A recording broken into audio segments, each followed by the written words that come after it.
Boa noite. O governo brasileiro tem até o próximo dia 14 de dezembro para cumprir a determinação da Corte Interamericana de Direitos Humanos, que no ano passado condenou o país pela morte e desaparecimento de militantes políticos durante a ditadura militar. A comissão quer que o governo brasileiro abra os arquivos da repressão entre os anos de 1964 e 1985, investigue o que aconteceu e, se for o caso, puna os responsáveis pelo que entendeu como graves violações de direitos humanos. A comissão quer também que o governo faça uma declaração formal de responsabilidade do Estado pelos crimes ocorridos no período contra os direitos básicos de cidadãos brasileiros. No caso de não cumprimento dessas determinações, a Organização dos Estados Americanos prevê até a expulsão do país de seus quadros. Nesse contexto, a Câmara dos Deputados aprovou no mês passado a criação da Comissão Nacional da Verdade, que será responsável por investigar crimes de natureza política e desrespeito aos direitos humanos. O Brasileiras.org discute hoje não apenas os objetivos da Comissão Nacional da Verdade, mas também a importância de se recuperar o passado. Para debater o tema, contamos com a participação ao vivo no nosso estúdio de São Paulo do Procurador Regional da República, Marlon Alberto Weichert, do jornalista e editor da revista DUSP, Pedro Pomar, e do nosso estúdio de Brasília, do secretário executivo da Secretaria de Direitos Humanos da Presidência da República, Ramaís de Castro Silveira. Contamos também com a colaboração da repórter Ana Luísa Médici. E você em casa pode nos enviar suas perguntas através do meu blog, o www.luisnassif.com.br. Um acordo entre deputados da situação da oposição e representantes do governo na Câmara Federal foi o que definiu os termos da Comissão Nacional da Verdade. O projeto de lei foi aprovado pelos deputados em setembro passado. Agora aguarda votação no Senado. A proposta, aprovada na Câmara, estabelece o seguinte: a Comissão da Verdade investigará as violações de direitos humanos no Brasil entre 1946 e 1988. A comissão terá prazo de 2 anos para fazer suas investigações e apresentar um relatório com as conclusões. O texto aprovado diz que a comissão poderá requisitar informações a órgãos do poder público, convocar testemunhas e determinar a realização de perícias. Não será permitida a divulgação de documentos considerados sigilosos. A comissão funcionará junto à Casa Civil da Presidência da República. Será formada por 7 membros nomeados pela própria presidência. Não poderão ser indicadas pessoas com cargo executivo em partidos, cargo comissionado ou que não possam atuar com imparcialidade. A investigação não servirá para a punição de envolvidos, porque a Comissão da Verdade estará sujeita à lei da anistia. Qualquer cidadão que demonstre interesse poderá solicitar ou prestar informações à comissão. Todo o acervo do que for apurado deverá ser enviado ao Arquivo Nacional. Eu acho que o primeiro ponto de dúvida aí é sobre a abrangência dessa decisão da Comissão Interamericana, da Corte Interamericana de Direitos Humanos e a questão das leis brasileiras. Eu vou perguntar ao Procurador Regional Marlon como que se dá essa questão qual a norma que se sobrepõe à outra? Na verdade, aqui é uma análise combinada da Convenção Americana sobre Direitos Humanos, que o Brasil voluntariamente, de modo soberano, se filiou a ela, e o que diz o direito interno, a Constituição brasileira e as leis internas editadas pelo Congresso Nacional. Nós precisamos fazer sempre uma combinação dos dois conceitos para decidir, para poder entender o que tem valor em termos de aplicabilidade. Então, nessa decisão da Corte Interamericana, o que a Corte delimitou é que a lei de anistia brasileira ela não pode ser aplicada em face de graves violações de direitos humanos. Ou seja, graves violações de direitos humanos não foram anistiadas. Embora o Supremo tenha entendido que a lei de anistia ela é constitucional, a Corte Interamericana diz, olha, ela pode ser constitucional, mas ela não respeita a Convenção na parte em que trata de benefícios a autores de graves violações a direitos humanos. Eu vou perguntar para o Ramaís de Castro Silveira, que é secretário executivo da Secretaria de Direitos Humanos da Presidência da República em Brasília. Ramaís, como que o governo brasileiro está vendo essa questão de conflito entre as determinações da Corte Interamericana e as leis brasileiras? Primeiro, muito boa noite, Luiz, muito boa noite, Dr. Marlon, ao colega de debate também, Pedro Pomar, e a todos os que nos assistem nesse momento pela TV Brasil. Nós temos uma situação bastante peculiar, inclusive do ponto de vista da história do direito internacional dos direitos humanos, porque nós temos uma conjuntura em que a Constituição brasileira está sendo analisada pelo Supremo Tribunal Federal, no que diz respeito à possibilidade de aplicação da lei de anistia às pessoas que eventualmente eram agentes do Estado e teriam cometido e cometeram, de fato, essas violações de direitos humanos ao longo do período de ditadura militar.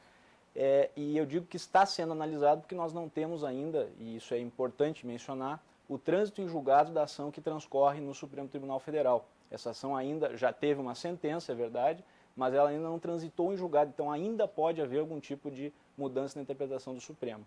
E nós temos essa posição previamente firmada em sentença, ainda não transitada em julgado, e uma posição que para toda e qualquer pessoa que analise, mesmo para os não juristas, ela é uma posição diferente da Corte Interamericana de Direitos Humanos. O que o governo federal brasileiro vem fazendo de forma muito empenhada é no que diz respeito às obrigações impostas ao Poder Executivo, que não são poucas, vão desde a publicação em todos os órgãos, em grande massa de veículos de imprensa, da sentença ela própria, até mesmo os atos para que nós possamos conformar a Comissão da Verdade. Isto são obrigações do Poder Executivo. E isto o Poder Executivo vem levando a cabo, inclusive as indenizações às vítimas da guerrilha e aos seus familiares.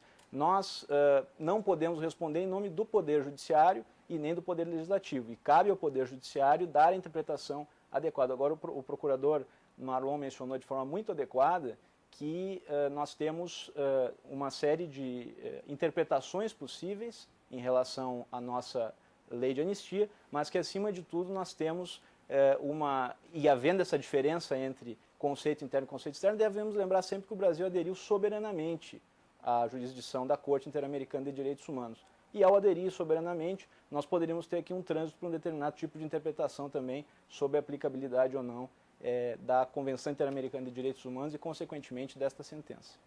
Pedro Pomar, como que você vê aí essa questão da lei, como está sendo votada? Ela traz empecilhos aí à apuração da verdade?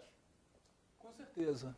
Com certeza, esse projeto de lei, que era o 7376 na Câmara e agora no Senado é o PLC 88/2011, ele não atende às reivindicações dos familiares de desaparecidos políticos, nem dos ex-presos políticos, e eu diria nem da sociedade brasileira, né? Porque essas explicações que o secretário nos deu agora mostram que o governo está se esquivando da sua responsabilidade, né? A verdade é que o Supremo tomou uma decisão catastrófica, que foi anistiar os torturadores da ditadura sem que eles sequer tenham sido julgados, porque aqueles que combateram o regime militar, eles foram ou mortos, ou torturados, ou condenados e passaram na prisão muitos anos. Todos eles acertaram contas, digamos assim, né? E, no entanto, o Supremo anistiou, sem sequer julgá-los, os torturadores da ditadura. E isso não foi uma posição só do Judiciário, porque a Advocacia Geral da União defendeu essa posição, advogou essa posição catastrófica e desrespeitosa, não é? E agora mesmo, nesse projeto que você menciona, que é o da Comissão Nacional da Verdade, existe, num dispositivo, a exigência de que seja respeitada a lei da anistia. Mas respeitada em que sentido? No sentido de que os torturadores permanecerão impunes. Tanto é que a possibilidade de que a comissão remeta as suas conclusões ao Ministério Público Federal para que os criminosos sejam processados na forma da lei, foi vedada nesse projeto. Ela está vedada expressamente no projeto. Então, respondendo à sua pergunta, o projeto é muito ruim, não atende às expectativas, não atende à necessidade de um acerto de contas da sociedade brasileira com a ditadura militar. Eu vou perguntar de novo ao procurador Marlon, essa questão do conflito entre a lei brasileira e a Corte Interamericana de Direitos Humanos, Esse caso, ele dá margem a discussões no âmbito da Corte Interamericana ou já tem consenso sobre como devem ser tratados esses episódios nos diversos países signatários? Não, a Corte já tem decisões reiteradas nesse sentido de não admitir nenhum tipo de anistia para quem praticou graves violações contra os direitos humanos, assim entendido a tortura, a execução sumária, o desaparecimento forçado. Esses crimes são reputados, desde a Segunda Guerra Mundial, pelo menos pelo direito internacional, como não passíveis de anistia. Então não há nenhuma novidade, na verdade, que o governo brasileiro possa ter sido surpreendido, ou até mesmo as Forças Armadas com essa decisão. Só que a Corte, além de ter decidido que o Brasil deve fazer isso, ela começa a monitorar o Estado brasileiro. O Estado brasileiro, por todos os seus órgãos, e aqui quando a gente fala Estado, eu acho que isso é muito importante esclarecer, Luiz. Nós estamos falando aqui de Poder Executivo, Poder Legislativo, Poder Judiciário e Ministério Público. São todos órgãos do Estado perante o sistema internacional. Então, todos esses órgãos eles estão obrigados a começar a cumprir de modo efetivo, até 14 de dezembro desse ano, essa decisão. E a Corte Interamericana ela fica monitorando. Anualmente, ela vai cobrar do Estado brasileiro provas, demonstrações de que está fazendo justiça, de que está promovendo a verdade, de que está abrindo arquivos, de que está procurando desaparecidos políticos. E se não o fizer, o Estado brasileiro fica numa permanente situação de desconforto no time internacional das nações desenvolvidas e fica numa situação de ser cobrado, confrontado e sempre lembrado de que você está inadimplente, está em mora com as suas obrigações internacionais, o que é muito ruim para um país que almeja o papel de protagonista, não só no sistema da ONU, como, sobretudo, no sistema interamericano. Ramaiz, só para esclarecer alguns pontos, você deixou claro aí o papel do Executivo, do Legislativo, do Judiciário. Agora, tem uma questão básica aí, que é os documentos considerados de segurança nacional não serão divulgados. Quem que define o que é esse tipo de documento? Na verdade, não há uma colocação no âmbito do projeto de lei de que os documentos não serão divulgados. O primeiro que nós temos que esclarecer é que o ponto de vista do Congresso Nacional, já mencionado de forma enfática em votação levada a cabo no âmbito da Câmara e que ainda pende de votação no Senado Federal, é o de que nós não podemos ter qualquer documento no âmbito de nenhum poder da República e nenhuma esfera da Federação, ou seja, nem na União, nem nos estados, nem nos municípios, que remaneça secreto ou em qualquer grau de sigilo se este documento disser respeito a violações de direitos humanos. Isso pende de uma votação que nós esperamos que seja breve no Senado Federal e nós temos convicção de que ela se dará nesse sentido. Segundo, o projeto de lei que foi aprovado na Câmara dos Deputados em relação à Comissão da Verdade, e que é o que muitas pessoas têm hoje levantado, que resguardaria algum tipo de informação, essa interpretação ou bem ela é feita por quem está apenas reproduzindo um ponto de vista, ou bem ela é feita por quem está de má fé, porque consta muito claramente no âmbito do projeto de lei, e é um objetivo de todos aqueles que são defensores e defensoras de direitos humanos, que os relatórios e o resultado final de produção da Comissão da Verdade será dado ao público. Então, nós teremos uma comissão no Brasil, atendendo ao que manda o direito internacional e a Corte Interamericana de Direitos Humanos, que fornecerá informações a público e que terá, inclusive, acesso a informações que, eventualmente, hoje estejam catalogadas em grau de sigilo. Há um dispositivo colocado no projeto de lei e aprovado pela Câmara nesses termos exatos. Mesmo documentos em grau de mais alto sigilo poderão ser acessados pela Comissão da Verdade para que a gente possa conhecer as violações que ocorrerem em qualquer esfera dos poderes da República. Então, não faz sentido qualquer tipo de preocupação, ao contrário, nós temos convicção de que isso vai poder se dar no melhor dos patamares da clareza e da transparência dessa documentação. Eu volto para o procurador Marlon. A gente tem então, todos esses documentos que vão ser revelados. Nós temos aí toda uma cortina que vai ser levantada. Você tem a possibilidade de vítimas aí entrarem com ações em primeira instância. Não houve uma certa precipitação do professor Fábio Conde Comparato de provocar o Supremo sobre a lei da anistia antes dessa etapa de divulgação de dados? Não, eu não vejo desse modo, Luiz. O professor Fábio Comparato é um um defensor intransigente dos direitos humanos. Mas estou pensando em termos táticos. Não, porque o que tem acontecido, infelizmente, é que não é só uma discussão sobre se a lei autoriza ou não abrir os documentos, mas são versões repetidas já por várias gestões governamentais de que os documentos importantes foram destruídos. E é muito interessante, Luiz, porque quando a gente pede uma prova de que esses documentos foram destruídos, eles falam, destruímos juntos as atas que comprovariam que eles foram destruídos. Isso em ações judiciais. Nós temos ações civis públicas propostas em trâmite na Justiça Federal de São Paulo com essa argumentação. Nós pedimos a lista de funcionários que trabalhavam num determinado órgão da repressão. Destruímos a informação. Na última ação que nós propusemos, e isso o governo precisa ser esclarecido sobre esse ponto, na última ação nós pedimos a ficha funcional do réu e falaram que nós destruímos. E aí nós perguntamos como é que estão pagando então para esse funcionário, como é que estão pagando a sua aposentadoria se a própria ficha funcional foi destruída. Então, o que o governo precisa decidir é se vai revelar a existência de documentos ou se vai continuar omitindo que esses documentos existem ou aceitando. Claro que isso aqui não é uma posição da Presidência da República, do Ministro da Justiça, da Secretária de Direitos Humanos, mas é aceitar o governo como instituição que alguns agentes, especialmente das Forças Armadas, recusem a existência de informação quando essas versões não são críveis, não há nenhuma possibilidade de ser realidade. Não tem prerrogativa aí de exigir, de enquadrar? Mas se você não sabe onde estão escondidos esses documentos, onde você vai buscar? Então é uma questão de boa-fé. O que a gente espera e torcemos para que a Comissão Nacional da Verdade, com todas essas limitações que o Pedro Pomar bem coloca, um projeto de lei que, a nosso ver, mereceria diversos aperfeiçoamentos para garantir o seu sucesso, para garantir o sucesso da empreitada da comissão, mas que ele venha com essa vontade política, né, seja qual for a versão final do projeto, mas a vontade política de realmente produzir verdade, e não meias verdades. Porque esse é o temor. Se continuarmos com a versão, com a história de que não existem documentos, de que eles foram queimados, nós queimamos juntos a ata que registraria a própria queima, né, de que não existem fichas funcionais, que não sabem onde funcionavam os órgãos de repressão, pouco terá a produzir.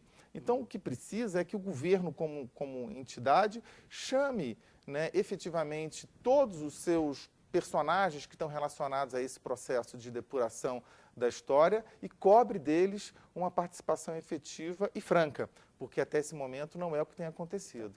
Pedro Pomar, nos últimos anos foram feitos levantamentos pela própria Arquidiocese de São Paulo, na época, né, sobre os torturados e tudo. O que tem hoje de informação relevante desses levantamentos feitos pela sociedade civil e o que falta ser levantado?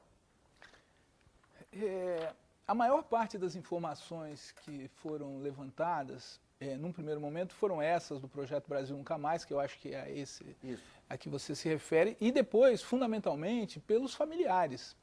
Os familiares dos mortos e desaparecidos políticos é que levantaram a grande massa de informações a respeito desses episódios. Envolvida nisso?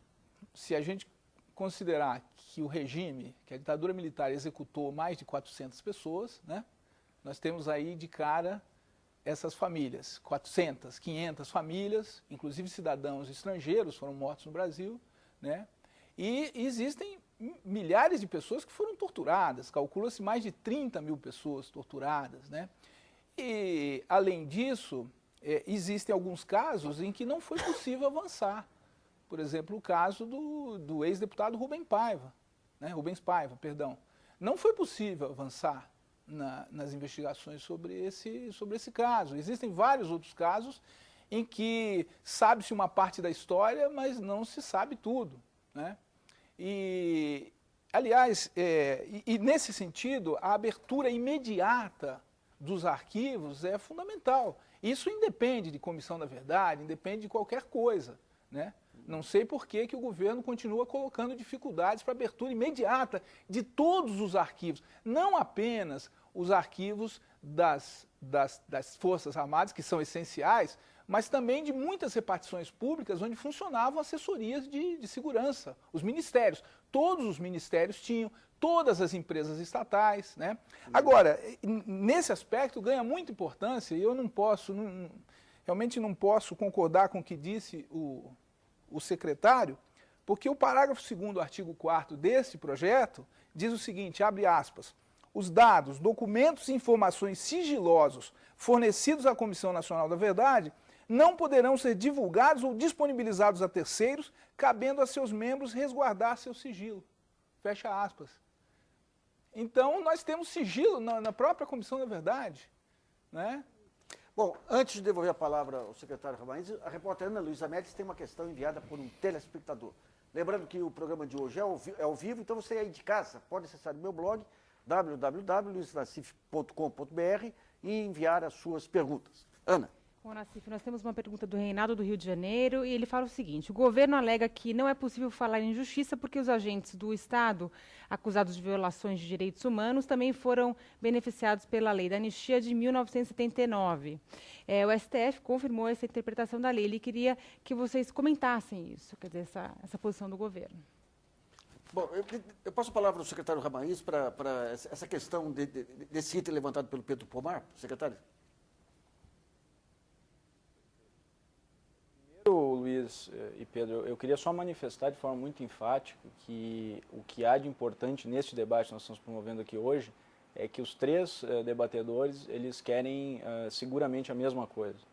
Nós queremos, nesse país, esse é o objetivo final de uma série de órgãos aqui envolvidos, de setores de militância da população, de organismos e de sistemas internacionais de direitos humanos. O objetivo é, acima de tudo, que nós nunca mais tenhamos a repetição dos eventos que aconteceram durante a ditadura. Então, acho muito importante que nós nos coloquemos aqui, não em lados opostos, mas talvez com alguma eventual divergência sobre como fazer e como chegar a esse desiderato que todos nós almejamos. Quanto à questão que colocou o Pedro sobre a possibilidade dos documentos, cabe manifestar aquilo que eu tinha dito. O inciso 2º do próprio artigo 4º que ele mencionou, diz que a comissão poderá requisitar informações, dados e documentos de órgãos e entidades do poder público, ainda que classificados em qualquer grau de sigilo. Me permitam dizer que nós temos um conjunto muito grande de órgãos públicos que não são do âmbito federal e de que estados e municípios e outras entidades do poder público e as suas subsidiárias também participaram. Certamente nós temos relatos sobre isso, direta e indiretamente das ações de repressão. O que significa que a Comissão da Verdade, tendo essa possibilidade, nós não ficaremos sujeitos a benesses ou a vontades políticas de quaisquer agremiações partidárias ou de quaisquer mandatários. Nós teremos uma prerrogativa para esses membros trabalhar em todo o território nacional com todos esses órgãos. E sobre um ponto que o procurador Marlon menciona, que me parece muito importante, eventuais documentos que tenham sido deliberadamente incinerados ou extraviados pelas autoridades, nós temos que ter convicção de que essas pessoas têm nome, as pessoas que eventualmente eram os responsáveis por esses arquivos, essas pessoas têm nome e têm identidade. E essas pessoas, sim, se elas tiverem concorrido para esses eventos, elas estão num descumprimento do seu dever legal. E, em virtude disso, tem que ser investigados e nós temos que descobrir responsabilidades, porque isso também tem a ver com o achamento desses documentos. Agora, não poderia deixar de mencionar, Luiz, Pedro e Dr. Marlon, que nós, acima de tudo, estamos falando aqui de versões sobre a história. Nós estamos tentando, com uma comissão de verdade no Brasil, depois de outros mais de 40 países no mundo terem tido experiências semelhantes, nós estamos querendo aqui contar fatos da história brasileira que ainda remanescem obscuros hoje em dia, ainda que com passados tantos anos da redemocratização. E esses fatos, eles têm que vir a público assim, em cima de uma narrativa que seja feita por essa comissão que está sendo instituída no âmbito da União, mas que vai contar a versão muito mais do lado daqueles que foram as vítimas, a versão daqueles que sofreram a tortura, que sofreram o desaparecimento forçado, que sofreram, portanto, contra os seus direitos humanos, os crimes perpetrados pelo Estado, e que, portanto, nós não devemos dar tanta importância como é dada apenas aos documentos, mas saber que os documentos públicos são apenas uma parcela importante, mas não a única, da verdade que tem que ser contada.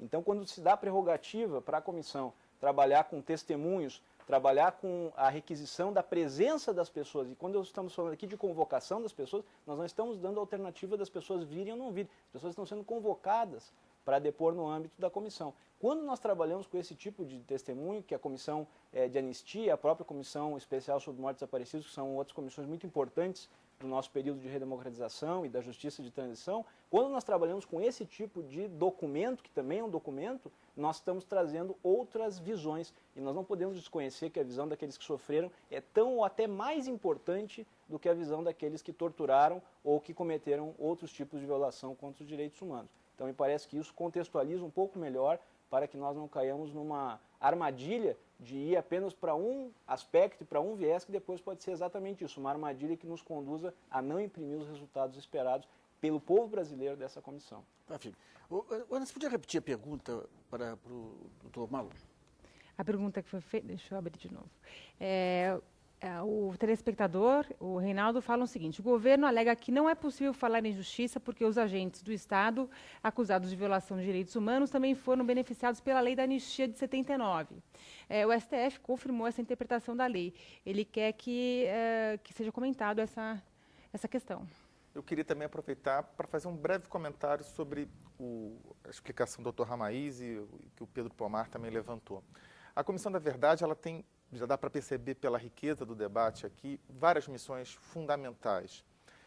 Em se confirmando que não há arquivos, ou em se mantendo a situação de sonegação dos arquivos, que me parece que é a que prevalece, a Comissão Nacional da Verdade vai ter o trabalho de reconstituir essa história por outras fontes, fontes históricas, depoimentos, pesquisas, ou seja, é um trabalho muito maior, que seria facilitado se houvesse arquivos, mas que não impede integralmente que se realize. Pelo contrário, é mais uma justificativa para que ela exista e exista com condições de exercer um bom trabalho, né?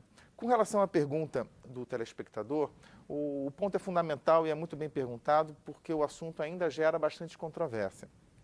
Como o Dr. Ramaiz explicou, o Supremo Tribunal Federal julgou no ano passado, uma ação direta de que nós chamamos tecnicamente de arguição de descumprimento de preceito fundamental, é um nome bastante complicado, mas que na verdade ele foi chamado Supremo Tribunal Federal para dizer qual era a interpretação que se deveria dar à lei de anistia. O Supremo Tribunal Federal fez esse trabalho olhando para a Constituição brasileira. E olhando para a Constituição brasileira, o Supremo Tribunal Federal entendeu que a lei de anistia também anistiava os torturadores. Uma posição da qual nós já discordamos, mas como corte máxima interna, temos que respeitar a decisão do Supremo Tribunal Federal. Esse processo ainda não terminou, porque há um recurso que foi proposto pela OAB que pede uma avaliação de alguns pontos que são considerados ainda meio obscuros nessa decisão. E o Supremo terá que voltar a se debruçar sobre a matéria. Mas, em paralelo, a Corte Interamericana de Direitos Humanos, que também é um tribunal previsto na nossa Constituição, então que também tem uma importância, eu diria que impede igualdade com o Supremo Tribunal Federal, apenas exercendo um outro tipo de papel, fez a análise da nossa lei de anistia diante de um tratado internacional, que se chama Convenção Americana sobre Direitos Humanos. Essa Convenção Americana é como se fosse a Constituição que todos os estados da América, não todos, por exemplo, os Estados Unidos jamais assinou a Convenção Americana sobre Direitos Humanos, mas quase todos os estados firmaram esse pacto. Quando foi isso? O pacto é do final dos anos 60, mas o Brasil só foi ratificar a partir de 1992. Em 1998 foi reconhecer a jurisdição da Corte Interamericana. Então, desde 1998, repetindo, o Brasil, por uma decisão espontânea sua, por um ato soberano exercido na forma da nossa Constituição, falou: olha, quando tiver em jogo questões relacionadas a direitos humanos, eu reconheço que existe uma corte internacional que também pode interferir nesse processo. O princípio de retroatividade não conta aí. Existe um princípio de competência, e essa pergunta também é muito interessante e talvez um pouco complexa para responder, porque a Corte não pode julgar o Brasil por fatos acontecidos antes de dezembro de 1998, e ela não o faz. Na verdade, ela está apreciando aqui duas questões. Ela diz que, a partir do dia seguinte que o Brasil reconheceu a jurisdição da Corte, a Corte pode dizer que o Brasil está praticando uma violação de direitos humanos ao deixar impunes crimes que foram cometidos antes. Porque existe deixar impunes é hoje. Isso, está acontecendo agora, nesse exato momento que nós estamos aqui conversando. Porque a Convenção Americana, além de prever que a execução sumária de uma pessoa é uma grave violação de direitos humanos, ela também prevê que não investigar, não punir, né, não responsabilizar os autores daquele fato e não entregar para a família os restos mortais daquela execução, é por si só de forma autônoma, uma violação de direitos humanos. Por isso que ela pôde se debruçar. E mais, existe a figura que é talvez a mais nefasta de todos, que é a figura do desaparecido político. Pessoas que, sob a tutela do Estado, desapareceram. Né? Não se tem seus restos mortais, não se sabe em que circunstâncias. Isso recebe do direito internacional uma das mais graves reprimendas, né? já fixadas. E aqui é também um entendimento consolidadíssimo de que enquanto não forem localizados os restos mortais ou a pessoa eventualmente não aparecer com vida, o que nesse caso já é bastante remoto, se considera juridicamente que esse crime está em andamento. Quantos brasileiros estão nessa situação? O número é aproximadamente na ordem de 150, sendo que metade desses números apenas na guerrilha do Araguaia. Tá? Então, a Corte tem essa competência para falar que hoje está se praticando violação de direitos humanos pelo desaparecimento. E o que vai prevalecer, né, entre esses dois pesos, a decisão do Supremo e a decisão da Corte Interamericana? A nosso ver, tem que se fazer a conjugação dos dois casos. Não é uma briga aqui de quem vale mais, quem tem mais autoridade. Não, são campos de trabalho próprio. Então, a nosso ver, todo juiz, todo membro do Ministério Público que se deparar com a questão vai ter que analisar essas duas decisões para decidir qual que, no caso concreto, específico, ele vai aplicar. Quais são as pistas que nós temos? O que a Corte Interamericana disse? Que quando se tratar de execução sumária, tortura, desaparecimento forçado, que são reputados como crimes contra a humanidade, aqui tem que prevalecer a decisão da Corte Interamericana. Mas outros crimes de menor gravidade vai prevalecer a decisão do Supremo Tribunal Federal. Porque o sistema jurídico, dentro de um Estado democrático de direito, ele está alicerçado nesses compromissos que de boa fé o Estado fez, que o Estado assumiu, que o Brasil democrático assumiu perante a comunidade internacional. Bom, nós vamos fazer um pequeno intervalo e voltamos daqui a pouco.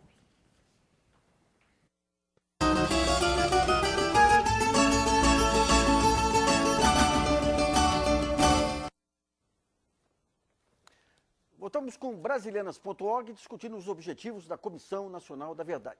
Nesse bloco vamos falar das dificuldades para reconhecer os corpos das vítimas da ditadura militar e sobre o julgamento dos acusados por crimes de tortura e morte nesse período. Para debater o tema, contamos com a participação do Procurador Regional da República, o Marlon Alberto Weicher, do jornalista e editor da revista DUSP, Pedro Pomar, e do secretário executivo da Secretaria de Direitos Humanos da Presidência da República, Ramaís de Castro Silveira. A negligência e o descaso das autoridades estão presentes em vários episódios que, se esclarecidos, trariam informações sobre militantes políticos desaparecidos aí nesse período. Em São Paulo, parentes de vítimas esperam até hoje a identificação das ossadas encontradas há mais de 20 anos no cemitério de Perus. Em setembro de 1990, foi aberta a vala de Perus no cemitério Dom Bosco, na periferia de São Paulo. Foram encontradas mais de 1.000 ossadas de indigentes, presos políticos e vítimas dos esquadrões da morte. Uma comissão foi criada para promover a identificação dos restos mortais. O trabalho, inicialmente, ficou centralizado no Departamento de Medicina Legal da Unicamp de Campinas. Depois, envolveu outras universidades, mas apesar de toda a movimentação inicial, nenhuma conclusão foi apresentada. Diante da falta de empenho na identificação das ossadas, o Ministério Público Federal de São Paulo entrou com uma ação civil pública contra a União, o Estado de São Paulo, a Universidade Federal de Minas Gerais, a Unicamp e a USP. Também foram acionados pelo Ministério Público o legista Badam Palhares, da Unicamp, a professora Vânia Aparecida Prado, da Universidade Federal de Minas Gerais, Daniel Romero Munhoz, do IML de São Paulo, Celso Perioli e Norma Bonacorso, da Polícia Científica de São Paulo. O Ministério Público também entrou com a ação contra militares acusados de participar de tortura, morte e desaparecimento de presos políticos. Os acusados são Homero César Machado, Inocêncio Fabrício de Matos Beltrão e Maurício Lopes Lima, os 3 aposentados das Forças Armadas, e João Tomás, capitão aposentado da Polícia Militar. Eu queria primeiro saber do Marlon essa questão de Perus. E o que ocorreu efetivamente que impediu essa identificação? Isso é uma novela, Luiz, mas o que ocorreu, na verdade, foi falta de vontade de fazer um bom trabalho. A nossa percepção e a origem dessa ação mencionada na reportagem é de que até um determinado momento a Unicamp, com a equipe do professor Badam Palhares, desenvolveu um bom trabalho. E, inexplicavelmente, em determinado momento, o trabalho é abandonado, os familiares que acompanhavam passam a não ter mais acesso a nenhuma informação, e é quando os familiares vão pedir ajuda ao Ministério Público Federal que nós começamos, então, a coordenar e a tentar fazer esse trabalho agir. Aí entra-se numa segunda fase, onde a Secretaria de Segurança de São Paulo assume essa responsabilidade, nomeia outra equipe para fazer o trabalho, mas que também não se desenvolve dessa missão. Isso aí? Nós estamos falando isso desde a abertura da Vala até 1999, ficou com a Unicamp. Então, em 1999, 2000, o Ministério Público Federal pede que saia da Unicamp e vai para a Secretaria de Segurança Pública de São Paulo. E fica na Secretaria de Segurança Pública de São Paulo nessa leva até aproximadamente 2007, quando então o Ministério Público Federal remete o caso para a Secretaria de Direitos Humanos do Governo Federal. E ali também a matéria não deslancha. Só quando se propõe essa ação, em 2009, final de 2009, é que o governo federal, há uma liminar, o juiz da 6ª Vara Federal, Dr. João Batista, dá uma liminar dizendo que a União tem que fazer, alocar recursos e equipes. É a partir desse momento que finalmente começa a se retomar esse trabalho e agora temos a expectativa de que ele possa ter um resultado mais favorável. Desde 2000, nós só conseguimos fazer a identificação de 3 ossadas dessa vala do cemitério de Perus e foi basicamente um trabalho pontual de alguns profissionais do ML que, com o Ministério Público Federal e laboratórios privados, levaram isso de uma forma mais efetiva adiante. Doutor Ramaiz, agora a gente tem aí a própria Secretaria de Direitos Humanos envolvida aí. Como que está sendo feita essa coordenação entre a Secretaria e essas ações de elucidação aí do Ministério Público e de outras áreas?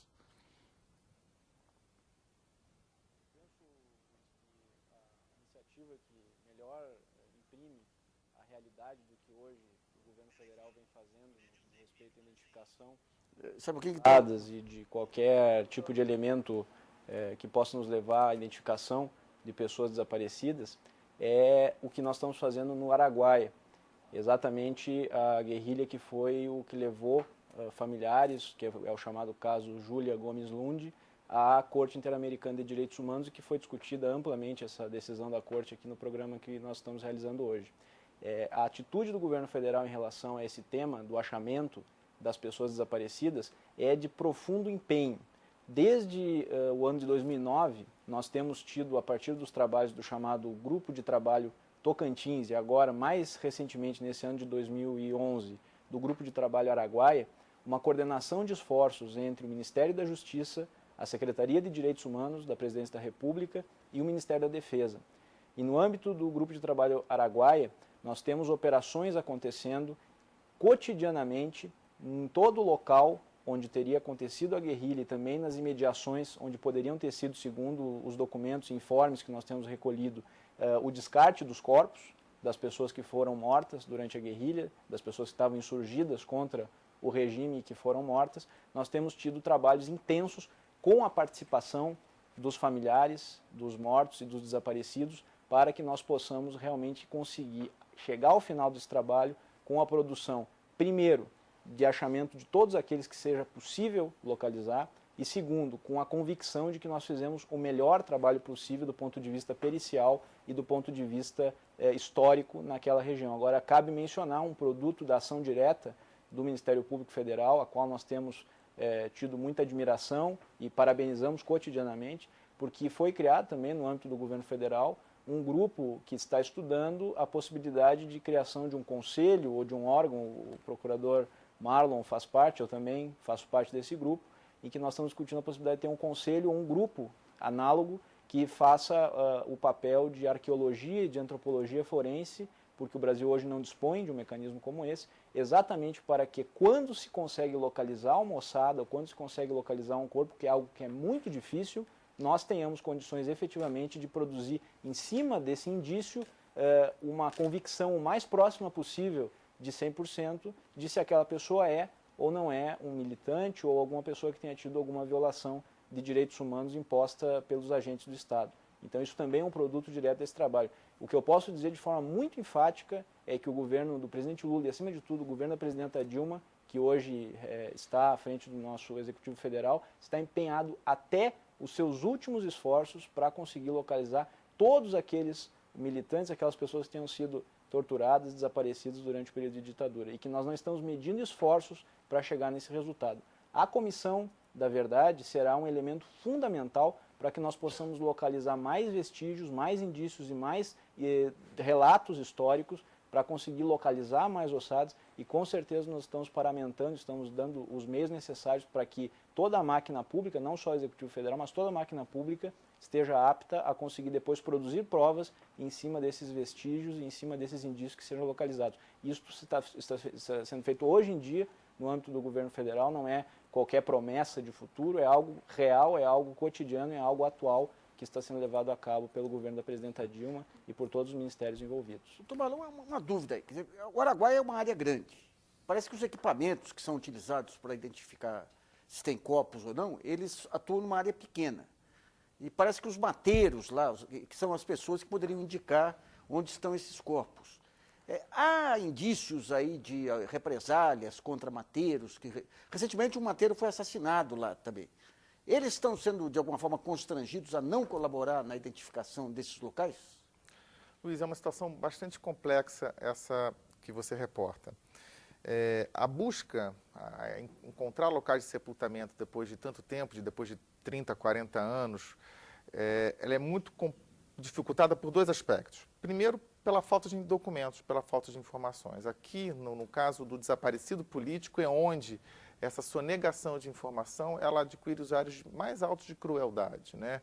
O Estado brasileiro, e aqui eu falo Estado porque isso decorre de uma atuação de qualquer agente estatal ou de algum agente estatal, ao não revelar as circunstâncias e detalhes dessas mortes, está impedindo que famílias cumpram com o seu ritual mais básico, ritual que é aceito em todas as religiões, ritual que vem da antiguidade, né? Ou seja, que é impedir que se cumpra a passagem da vida para a morte. Nós temos vários familiares, o Pedro depois pode falar sobre isso também, vários familiares cujos pais, que hoje já quase todos já estão mortos, continuam cultivando a possibilidade, ou pelo menos o momento de dar um enterro digno com a sua vela acesa, com as suas flores, com a sua imagem, com o seu quarto intocado.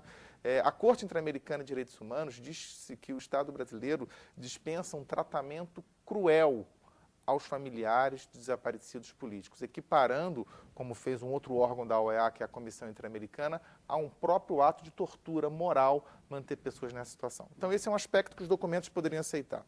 Além disso, há um outro fato muito grave. Isso já aconteceu quando nós estivemos no Araguaia, em 2001, e há notícias de que isso está se repetindo, de que mateiros, ou seja, pessoas que na época da repressão acabaram colaborando com as Forças Armadas, sobretudo porque elas eram ameaçadas por isso, só para você ter uma ideia do que a gente está falando, Luiz, da seriedade disso, na repressão à guerrilha do Araguaia, uma área enorme, talvez equivalente ao estado de Alagoas, foi sitiada pelas Forças Armadas e 50% da população masculina foi presa em verdadeiros campos de concentração, grandes prisões. E para não ser torturado, parte desses presos começou a colaborar, a penetrar na floresta, a ajudar as Forças Armadas à busca dessas pessoas. Hoje, alguns desses mateiros poderiam se dispor a ajudar a dizer, olha, aqui foi onde morreu fulano, onde foi sepultado e situações desse tipo.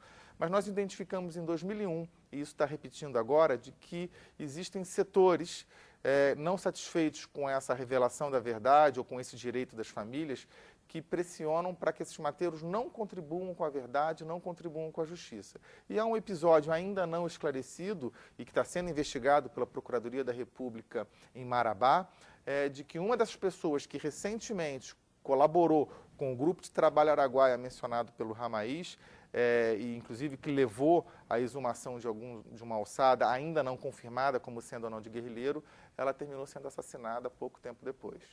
Bom, nós vamos a mais um intervalo e Brasileiras.org volta já.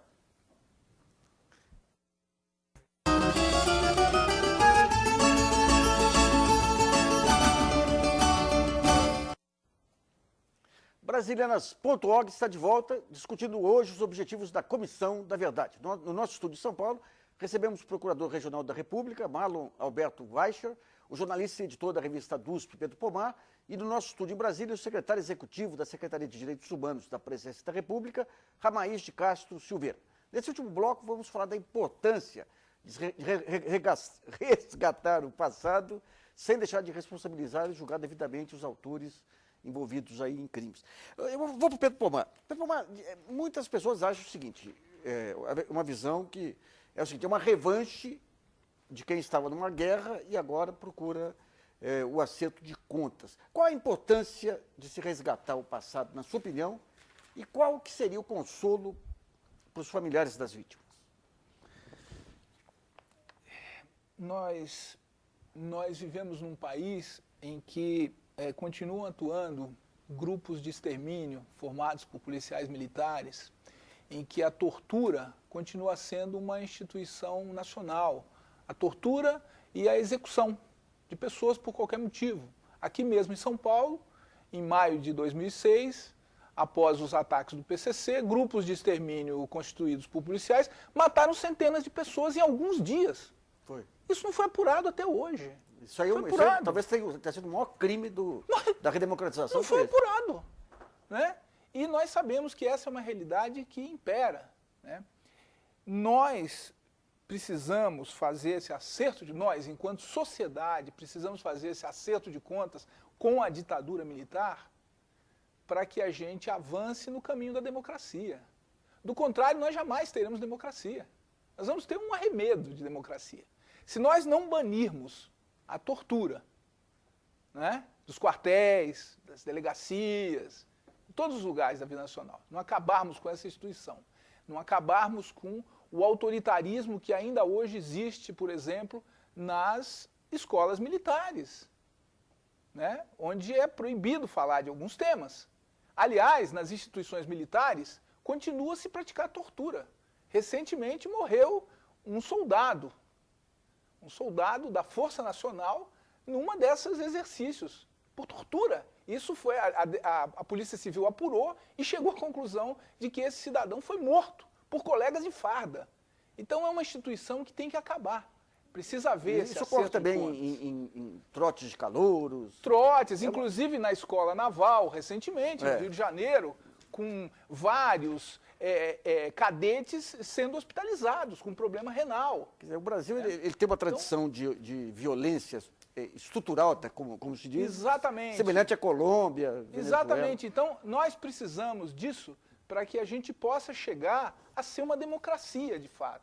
Eu queria perguntar para o secretário Ramaís, o que se espera desse Brasil passado a limpo, secretário?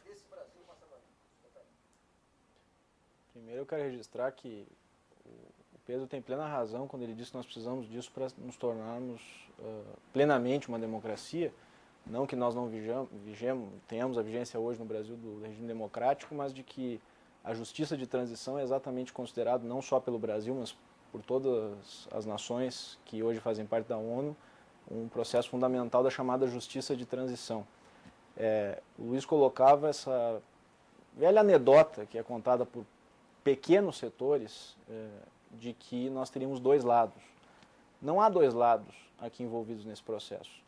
Nós tivemos, de um lado, aqueles que resistiram a um golpe de Estado e nós tivemos, de outro lado, aqueles que, em nome do Estado, com o poder burlado, com o poder sacrificado e, acima de tudo, sequestrado da nação, cometeram violações de direitos humanos. Então não há aqui a teoria de dois lados, mas tampouco há o chamado revanchismo, porque nós estamos tratando, no que diz respeito à instituição de uma comissão da verdade, de dar poderes a 7 brasileiras e brasileiros instituídas pela Presidenta da República, para que essas pessoas tenham prerrogativas que nenhuma outra instituição tem conjuntamente, para poder apurar aquelas versões, principalmente aqueles fatos documentais e de todas as outras naturezas probatórias que aconteceram durante este período e que precederam, inclusive, que ajudaram a preparar esse período que viveu o Estado brasileiro e de que nós só vamos poder prosseguir na nossa história efetivamente e, inclusive, vencer alguns desses elementos de cultura